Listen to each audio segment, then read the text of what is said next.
What is up, everyone? Welcome to the Football Addicts Anonymous podcast. Free agency frenzy, and it has been frenzy today. We are getting deals left and right here. So we will talk about all those near the end of this show. But got some stuff to go through. First, XFL Week 4 recaps. One little college note, we got some trades in the NFL, some general stuff, and then we will get to all the moves, cap moves, releases, and re-signings, and of course free agency signings. So let's get to it here. The XFL Week 4 was a pretty good one, except that I lost the parlay for the fourth week in a row. But anyways, the Houston Roughnecks absolutely demolished the Orlando Guardians on Saturday night. 44-16, they stay undefeated. Guardians stay winless. Paxton Lynch, again, I thought he played pretty well. The second straight game, I thought he looked decent. Just not enough to win, missing some open throws, not shifting his weight to his front foot to really put the zing in there, some overthrows as well. But overall, he looks like he's improving every week. So that's good to see anyways, for a winless Guardians team right now. For the Roughnecks, Paxton Lynch, by the way, 18 of 30, 60%, 267 yards, 2 touchdowns, 1 fumble. Brandon Silvers was absolutely electric. 24 of 30, 80%, 239 yards, 3 touchdowns, 1 2-point conversion as well. The other 2 quarterbacks for each team played as well. DeAndre Francois for the Guardians, 1 for 4, 25%. 19 yards and a 1-point conversion. Cole McDonald for the Roughnecks also played. Went 2 for 2, 14 yards, 2 carries for 31 yards. The Roughnecks were without Max Borghi at running back, so they went with Dejon Lee as their main guy. He did well, 6 carries, 45 yards, 2 touchdowns, 3 catches for 17 yards. The leading receiver in this one was Orlando's wide receiver, Charleston Rambo, 2 catches, 89 yards, and a touchdown on 2 targets. Did have a fumble, though, and he caught the 1-point conversion from DeAndre Francois. Big night also for the Roughnecks wide receivers. Travell Harris, 3 catches, 83 yards, 2 touchdowns on 4 targets. Deontay Burnett, 3 catches, 62 yards, a touchdown on 3 targets. He caught the 1 pass from his fellow wide receiver, Jontre Kirkland, 2 catches, 49 yards, a touchdown on 4 targets. And like I mentioned, he threw a 49-yard touchdown pass and caught a 2-point conversion from Silvers. Defensively, I got to go with Roughnecks defensive back Will Likely. Only 1 tackle, but he had a 42-yard fumble return for a touchdown. Trent Harris also has been a monster this season for Houston. Linebacker there, 4 tackles, 2 solos, 1.5 sacks, 2 tackles for loss. Roughnecks cover easily, -9 over 38 by themselves. The Seattle Sea Dragons get to 500. They beat the San Antonio Brahmas 15-6. Ben DiNucci was pretty good again, 28 of 41, 68.3%, 264 yards, 1 touchdown, an inexplicable interception at the end where they really were just running the clock out. And it didn't really make sense for them to throw. Brahma's quarterback Jack Cohn, not very good. 20 of 39, 51.3%, 189 yards, 2 carries for 9 yards. He was their leading rusher also, which is really bad there. For the fact that for 1, your quarterback is your leading rusher, but for 2, that it's only 9 yards is your leader on the night. Sea Dragons running back Morgan Ellison continued his good play from last week, 100-yard game last week, 16 carries, 69 yards this week, and a touchdown. 2 catches for 10 yards also. Sea Dragons wide receiver Ja'Cour Pearson, another great night for him. 8 catches, 76 yards on 9 targets. Juwan Green caught the lone touchdown in this game, or the one of the 2 touchdowns, I should say. Caught the only receiving touchdown of the game for Seattle. And then I also want to mention San Antonio wide receiver Jalen Tolliver, double-digit targets on the night, 6 catches, 34 yards on 10 targets. Defensively, have to go with my guy, former Steeler, Sea Dragons linebacker, Tuzar Skipper, 4 tackles, 3 solos, 2 sacks, 2 tackles for loss, and a forced fumble. He was everywhere. Do want to mention, though, San Antonio corner Luke Barku was also really crazily good in this one. 6 tackles, 3 solos, 1 sack, 1 tackle for loss, and a pick. Sea Dragons covered -5, under a 40.5. On Sunday, yesterday, we had the Battlehawks getting to 3-1, 24-11 over the Arlington Renegades.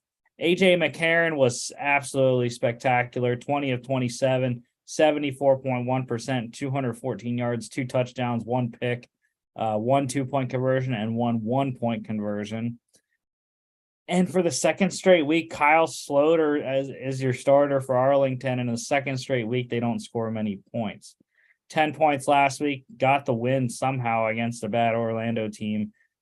11 points this week. That's just not enough. I think they should go back to Drew Plitt, really, for Arlington there. But Sloter here, 23 of 39, 59%, 205 yards, 3 picks, 1 carry, 11 yards, and a fumble. 4 turnovers for Sloter on the day really hampered the Arlington offense and set up St. Louis in some good spots on the field. St. Louis running back Brian Hill was really good. 18 carries, 89 yards, 1 touchdown, 2 catches, 26 yards, and a 2-point conversion. Receiving wise, Battlehawks wide receiver Darius Shepard had himself a day, 8 catches, 91 yards, a touchdown on 8 targets. And defensively, have to go with Battlehawks linebacker Travis Feeney, 4 tackles, 2 of them solos, half a sack, 1 tackle for loss, 1 forced fumble, and 1 fumble recovery. Battlehawks covered -3.5 easily, under 37. And the DC Defenders, 4-0, still undefeated. Only them in Houston, but 32-18 victory over the Vegas Vipers here. They joined the Orlando Guardians as the 2 winless teams in the XFL, 0-4 for Rod Woodson's crew. And he was absolutely losing his mind. I thought he might have had the heart attack or something on the sideline. I mean, he was getting crazy. Brett Hundley started the game for Vegas, went 4 of 5, 80%, 50 yards, 1 fumble, let him down. They missed a field goal on his opening drive. And then they played Luis Perez the rest of the game, but Perez was really good, 23 of 32, 71.9%, 283 yards, 2 touchdowns, 1 pick. The quarterbacks for DC, Jordan Ta'amu, 14 of 19, 73.7%, 177 yards, 9 carries, 89 yards, and a 2-point conversion. De'Aaron King, he went 2 of 2 passing, 38 yards on that one, and a touchdown to Jaquez Ezzard, 4 carries, 8 yards, and 2 rushing scores as well. DC running back Abram Smith, he led the non-quarterbacks in rushing, 22 carries, 58 yards, 1 catch for 6 yards there. DC wide receiver Chris Blair had a good night, 4 catches, 84 yards on 4 targets, and a 2-point conversion.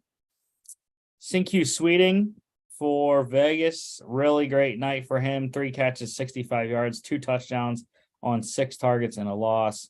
And I mentioned Ezer there, caught a 32-yard touchdown on his lone target, but he did also fumble on a punt return. Defensively, there wasn't much going on, but I'm going to go with defenders, defensive lineman, Fadal Brown, 3 tackles, all of them solos, 1 sack, 2 tackles for loss. Do want to mention Max Roberts had another sack and tackle for loss. He's one of the league leaders in sacks there. Really great player for Vegas. Defenders covered -6 over 41.5. And of course, I had the under 42. College football news, just one thing here. Transfer portal, Minnesota wide receiver Michael Brown-Stevens and running back Trayson Potts.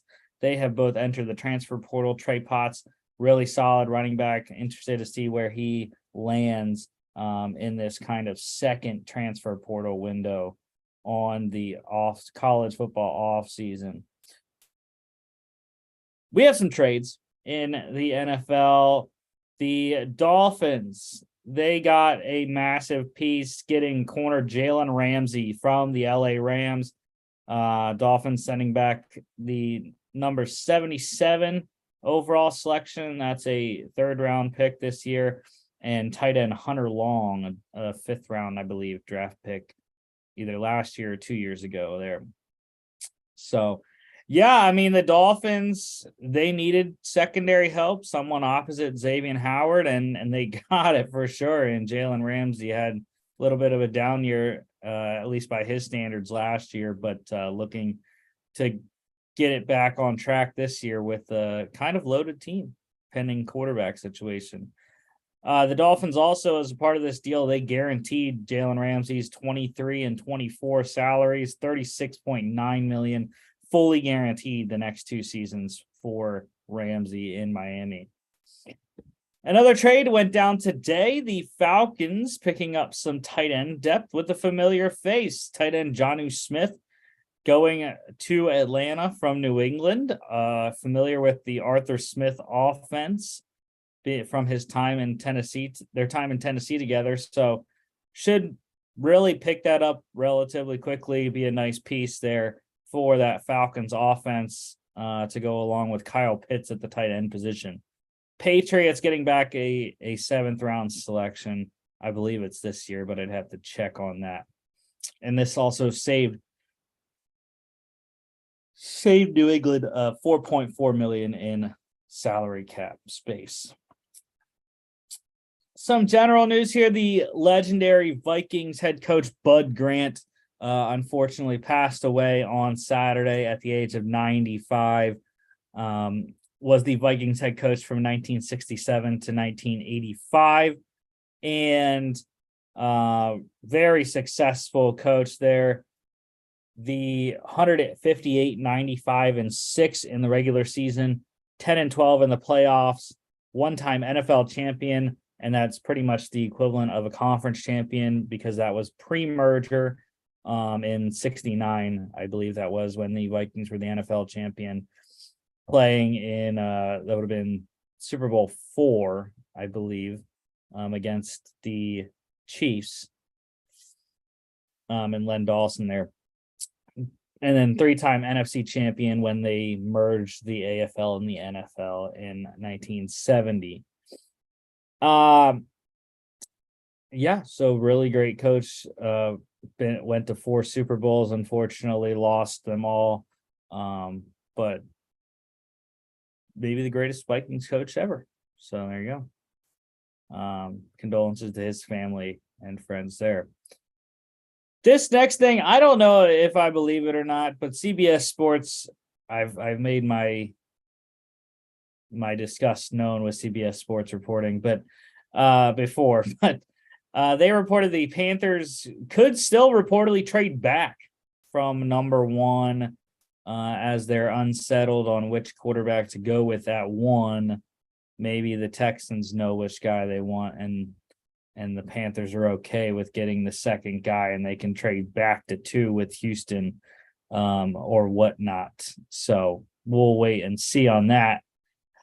The Buccaneers, we are in the negotiating window right now. started at noon Eastern today. But the Bucks are expected to pursue Rams quarterback Baker Mayfield in free agency, looking to get competition for Kyle Trask and also potentially a starter if Trask would lose out there in a battle. Vikings, they are not expected to offer quarterback Kirk Cousins an early extension. He will play out the final year of his contract this season. So interesting situation for Minnesota going into the 2024 offseason potentially, if they're going to be looking for a quarterback and a restart there.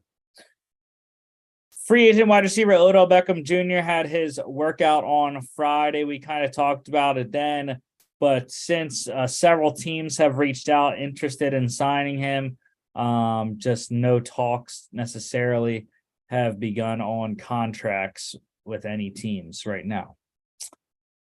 This one kind of blew it up today amid the free agent signings. Chargers running back Austin Eckler has requested permission to seek a trade. He's due $6.25 million for this season. That would be a blockbuster trade if Eckler were to be traded to anyone. $6.25, not terrible for a running back salary. So I'd be interested to see what that deal would look like if it does indeed get done, sending Eckler somewhere else. The Eagles, the defending NFC champs, got great news today. Jason Kelce, their all-pro center, announcing he will return for the 2023 season, his 13th in the NFL, all with Philadelphia. So I'm very excited about that. Just had to hammer out a contract there. And Kelce will be back in the green and white. And finally here, multiple teams believe that the Broncos could possibly be trading a wide receiver or open to trading a receiver. Those receivers are Cortland Sutton, Jerry Jeudy, and KJ Hamler. All possibly could be available. Broncos maybe want to get rid of one and get some compensation back as they look for salary space. Mentioning salary space, bunch of cap moves, teams trying to get under the cap before Wednesday at 4 p.m. The Jets restructuring the contracts of guard Laken Tomlinson, corner DJ Reed, and tight end Tyler Conklin. That saved $15.2 million. Chargers reworking the contracts of edge rushers Joey Bosa and Khalil Mack. Khalil Mack, that's interesting because I thought he was going to be a cap casualty. Not so. They reworked both of those deals there. $25.99 million, massive savings for LA. Raiders reworking defensive end Max Crosby's deal, $7.5375 million in space there. The Bills renegotiated defensive tackle Tim Settle's deal that lowers his cap hit by about $600,000 for this season. Vikings doing the same with guard Chris Reed, lowering his cap hit by about $1 million. The Panthers, they retained linebacker Shaq Thompson on a reworked 2-year deal there. So happy to have Shaq back in Carolina. Buccaneers, they reworked wide receiver Russell Gage's deal that lowered his base salary from $10 million to $7 million, saves them some money, and also fully guaranteed his $7 million, but he can make up that $3 million in some incentives. The Browns restructuring quarterback Deshaun Watson's deal, $36 million in savings there, massive cap savings for Cleveland. The Bills are in the process of reworking the deal of running back Nyheim Hines for him to stay in Buffalo. And the Saints reworked defensive end Cam Jordan's deal, saving $10 million on the cap.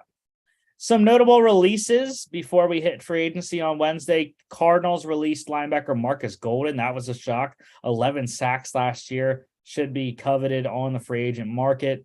Seahawks releasing defensive lineman Shelby Harris, one of the 3 players along with Drew Lock and Noah Fant in the Russell Wilson trade last year. Just one season in Seattle. not productive enough, and think Seattle wants to get younger as well on the defensive line. Ravens, interesting. They released defensive lineman Calais Campbell. Probably will bring him back if they have enough salary cap space. Obviously, the Lamar Jackson franchise tag is holding up a bunch of money right now. Could get that money freed up. So bringing Campbell back is a possibility. But he doesn't want to play in his 16th NFL season. And whether it's with the Ravens or somewhere else, Calais Campbell will be somewhere this year. Re-signings and extensions. The Falcons locking up one of the best guards on the market, signing guard of Chris Lindstrom to a 5-year, $105 million extension.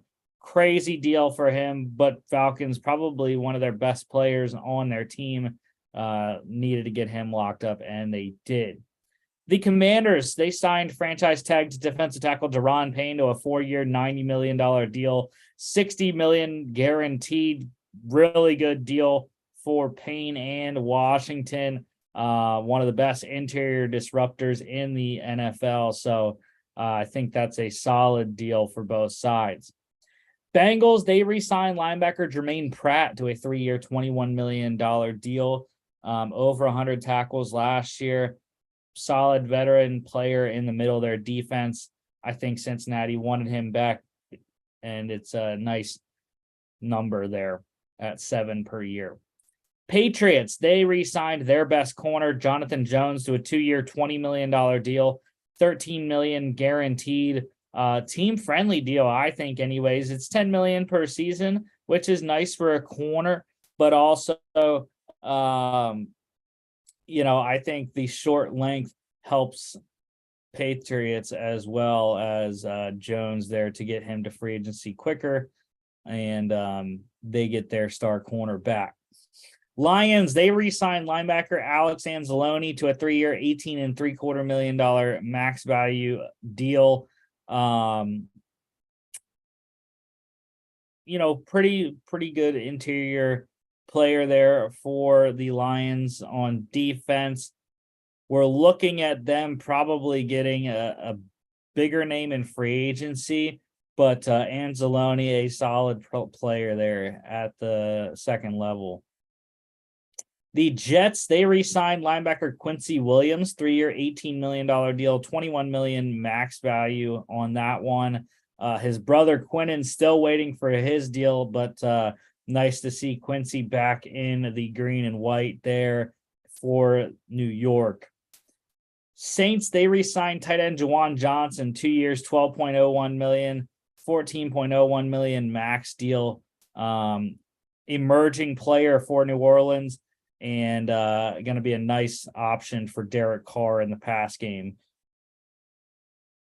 Bills, we had a punter signing. They signed punter Sam Martin to a 3-year, $7.5 million extension, $4.115 million guaranteed.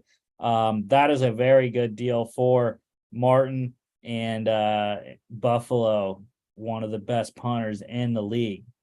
The Packers, they re-signed returner Keyshawn Nixon, 1-year, $6 million max value deal. That is a very good deal for Nixon, and Green Bay trying to lock up their probably the best returner last year, best kick returner in the NFL for sure.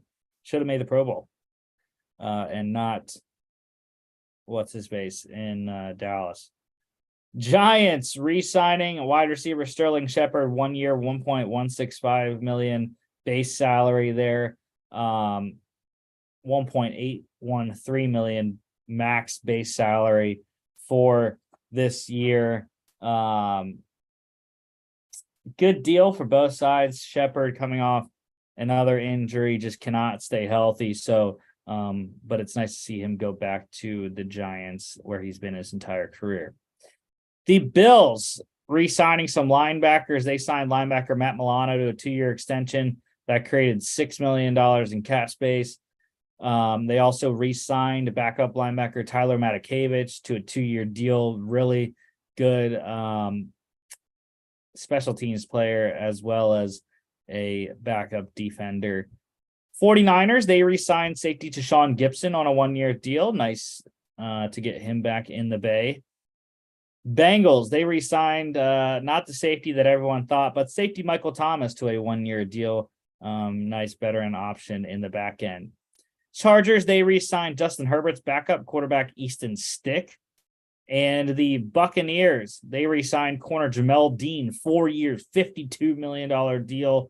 Not many people thought that Dean would be back in Tampa because of the cap restraints on the Bucs, but here we are, and they got a deal done to bring him back, their best corner. Okay, free agent signings today. The Broncos making a big splash, signing 49ers right tackle Mike McGlinchey, 5 years, $87.5 million deal, $50 million guaranteed. Really helping Russell Wilson on his front side, and also the ground game with Javonte Williams coming off a torn ACL there should help in the run game. 49ers, McGlinchey's old team, signing Eagles defensive tackle Javon Hargrave, 4 years, $84 million, $40 million guaranteed there. Javon Hargrave coming off the best year of his career, probably for the NFC champs. And that's just ridiculous to add that piece to the 49ers defensive line with Eric Armstead and Nick Bosa, as well as many other guys. You know, that 49ers defense just keeps getting better. So really ridiculous deal. The rich get richer on the D line. The Chiefs, they are not going to be re-signing Orlando Brown, but they did get another tackle, signing Jags offensive tackle Jawan Taylor, 4 years, $80 million deal, $60 million guaranteed. That's the most guaranteed money we've seen today so far. But it's a good deal, especially for Taylor. I think that's a really solid deal for him. I just don't understand why the Chiefs wouldn't pay Brown, but they pay Taylor. Who knows? But yeah, it looks like Orlando Brown is going to be elsewhere, and Jawan Taylor in Kansas City now.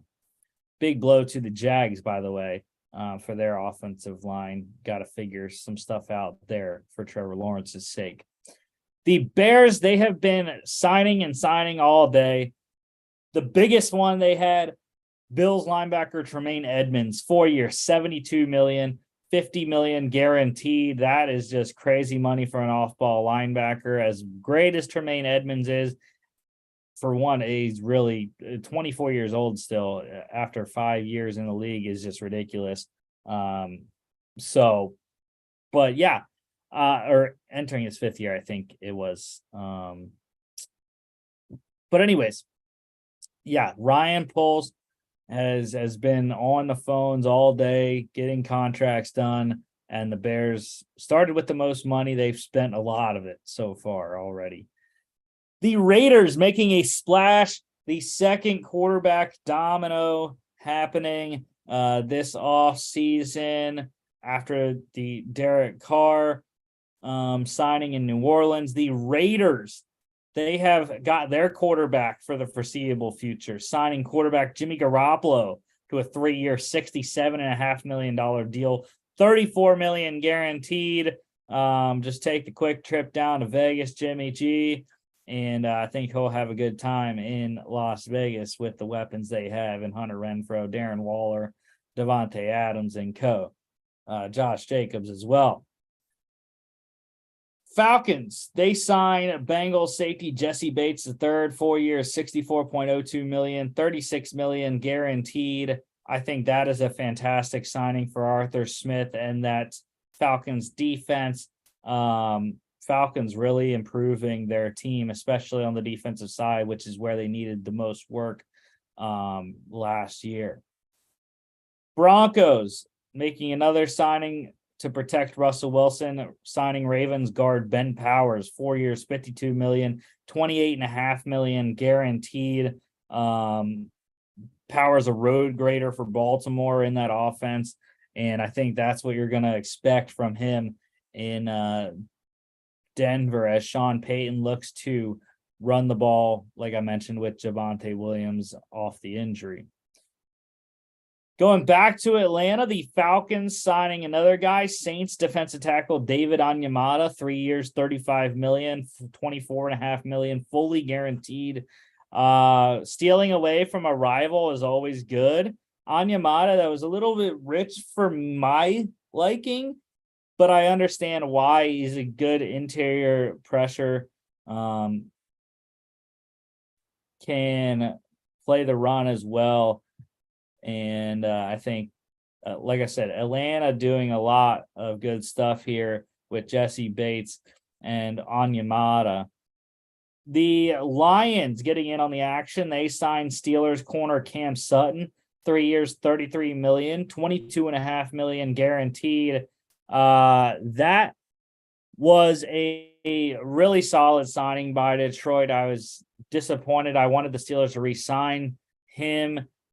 $11 million per year wasn't terrible, I thought. But Detroit gets it done. The Steeler becomes a Lion now.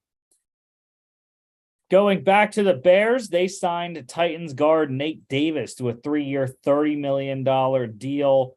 Again, trying to protect Justin Fields. Getting him some help there in Chicago.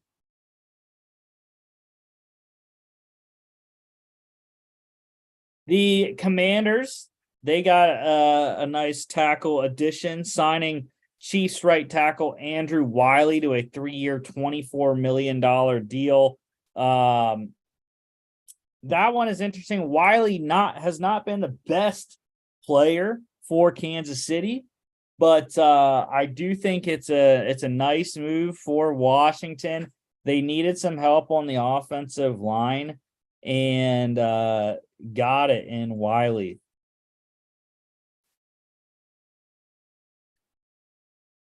The Bills getting some offensive line help as well.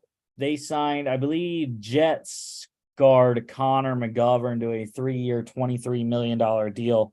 I'd have to check on which Connor McGovern it is, because I know that there are two in the league, and it is the Cowboys. Okay, Cowboys guard Connor McGovern there to Buffalo. Like I mentioned, 3 years, $23 million. That's a solid deal for Buffalo. And getting some nice interior protection for Josh Allen. That's where they struggled in the playoff game against Kansas City, or against Cincinnati. The Vikings, they signed Ravens tight end Josh Oliver to a 3-year, $21 million deal. That one was too rich for my liking. Blocking tight end, 10.75 million guaranteed, 24 million max value of that contract. 7 million per year for a blocking tight end is not enough. They already have TJ Hawkinson, and I just didn't like that deal for Minnesota anyways. The Panthers, they got some defensive help, signing Saints defensive tackle Shy Tuttle, 3 years, $19.5 million, 13 million guaranteed. I thought that was a nice signing. Lower level player on the interior, can run in the rotation with their other defensive tackles there. So I liked that one for Carolina. Bears, I'm also very sad to see this one happen, but the Bears signed Eagles linebacker TJ Edwards, 3 years, $19.5 million, $12 million guaranteed. That's a very nice deal for Chicago. And TJ Edwards has really made himself money over the years. Undrafted free agent 3 years ago, has played extremely well for Philly, and I'm sad to see him go. But Chicago has the money, and you got to go where the money is right now. So, yeah, Edwards in Chicago pairing up with Tremaine Edmonds. A lot more money than he got. But, it is what it is. The Browns getting some pass rush help. They signed Texans pass rusher Ogbania Okoronkwo, 3 years, $19 million deal there, $12.5 million guaranteed, $22 million max value of that contract. That's a nice option. Five stacks last year. I think that will help Myles Garrett and whoever else they get for that defensive line in Cleveland. The Dolphins signing a backup for Tua. They signed Jets quarterback Mike White, 2 years, $16 million deal there. So you see this a lot. Poaching from divisional opponents, right? The Panthers with Shai Tuttle, Falcons, I mentioned already. Also with David Onyemata, and here you got the Dolphins signing a Jets quarterback. So yeah, it's poaching season as well as free agency frenzy. So the Texans, they did the same thing, poaching Titans wide receiver Robert Woods, 2 years, $15.25 million, $17 million max value, $10 million fully guaranteed. That's a nice contract for Robert Woods coming off a really tough year in Tennessee after getting traded by LA. But I think he'll have a nice role on that Texans offense, depending on what other receivers they get. Brandon Cook's likely gone. John Mechie hopefully back next year from his battle with leukemia, and looking for them to draft the wide receiver as well. The Broncos, they have a backup for Russell Wilson, signing Raiders quarterback Jarrett Stidham, 2 years, $10 million, $5 million guaranteed, $14 million max value. That was an interesting one. I thought the Raiders would re-sign Jarrett Stidham. They did not. They opted to go Jimmy G instead. Jarrett Stidham says, okay, I will go and play for Sean Payton and his good buddy Davis Webb, who's the new quarterback coach there as well. So, yeah, a nice situation. Russell Wilson was banged up last year, so who knows? Jarrett Stidham might be called on this season. Texans making a lot of lower level signings today, kind of like they did last year also. So they signed Broncos fullback / tight end Andrew Beck, 2 years, $6.75 million, $4 million guaranteed there. Nice deal for Beck in his role. They also signed Bills quarterback Case Keenum to back up whoever they drafted number 2, 2 years, $6.25 million, $4 million guaranteed. That is a really nice deal for the team, I thought, anyways, in their backup quarterback situation. And then they also signed 49ers defensive tackle Hassan Ridgeway, 1 year, $4 million deal, $3 million fully guaranteed. I think that's a team-friendly deal. Hassan Ridgeway, a nice run stopper with pass rush upside. Bunch of other deals that we don't have numbers on yet. Or no, we do have one more deal here for the Texans. Signing Browns defensive end Chase Winovich, 1 year, $2 million deal. Player that just has not put it all together necessarily yet. Didn't work out in Cleveland, so hopefully in Houston, Winovich can get it rolling there. Now, here are the other deals that we don't have necessarily numbers on yet, but we do have length for some of them. The Commanders signing another offensive lineman, again, poaching from a division opponent, signing Giants offensive lineman Nick Gates to a 3-year deal. The Steelers, big get for them. They signed Vikings corner Patrick Peterson to a 2-year deal. We'll see how much he has left in the tank. He's 35 years old, I believe, so that's a tough one to swallow for Pittsburgh, but they needed corner help, and they got it in Peterson. 49ers, this one was weird. They signed quarterback Sam Darnold to a 1-year deal. So now you got Brock Purdy coming off a UCL surgery. You got Trey Lance coming off ACL, and you got Sam Darnold. I don't know where he fits. That one was probably one of the biggest head scratchers of the first day here of free agency, of the negotiating window. The Texans also signing a Broncos running back Mike Boone, help get their running back depth up there behind Dameon Pierce. The Panthers, very excited about this one. They signed the Bengals safety Von Bell, adding to that good secondary for Carolina. I'm excited to see Von come in, former Saint as well. See what he can do for the Panthers. The Giants, they signed Bucks defensive tackle Raheem Nunez-Roches. So that's a nice interior presence on that defensive line to pair with Leonard Williams.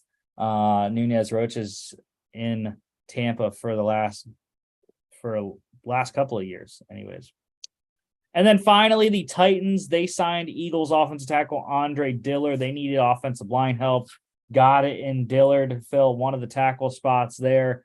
Still a lot of work to do in Tennessee. Interested to see what that deal looks like for the Titans. We did not get breaking news today. Unlike last show, I was thinking that maybe we would get some guy named Rodgers to be traded during the show. But I guess that only happens when Logan is here. So we'll see if Logan is back on Thursday's show. But waiting for the Jets Aaron Rodgers trade as well right now. But that is the show for today. Thank you all for watching. Don't forget to follow us on all our social media at FAA Podcast on Instagram and Twitter. FAA Podcast.com is our website. And you can also check us out at FAA_bets on Twitter as well. Make sure to check us out here on YouTube, Facebook, Spotify, Apple Podcasts, and iHeartRadio. We'll be back on Thursday this week, Football Friday on a Thursday because of spring break. And talking all the free agency news. We have an XFL game on Thursday, so we'll preview that. And